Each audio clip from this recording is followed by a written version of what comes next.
Hello दोस्तों।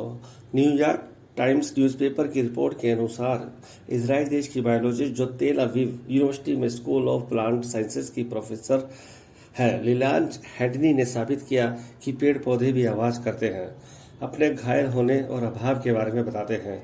अभी हाल ही में प्रोफेसर लिलाज हेडनी और उनकी टीम ने इस बारे में प्रयोग किया।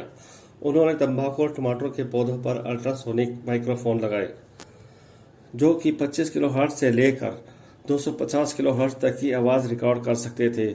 उसके बाद उन पौधों को ऐसे लकड़ी के बक्सों में रखा गया जिनमें कोई भी आवाज़ ना आ सकती थी और ना ही बाहर जा सकती थी। 3 तरह के पौधे रखे गए। नंबर 1, जिन्हें पानी नहीं दिया गया था। नंबर 2, जिन पौधों के तने काट दिए गए थे। नंबर 3, ऐसे पौधे थे जिन्हें सामान्य खाद पानी दिया गया था।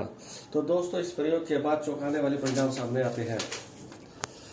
जैसा कि रिकॉर्डिंग के अनुसार पौधों ने 40 किलोहर्ट्ज़ से लेकर 80 किलोहर्ट्ज़ फ्रीक्वेंसी की आवाज़ें पैदा की, जबकि मानव के सुनने की क्षमता ही 20 किलोहर्ट्ज़ तक है। जबकि कुछ जीव, कीट पतंगे, कुत्ते, बिल्ली इत्यादि की सुनने की क्षमता मानव से ज़्यादा होती है।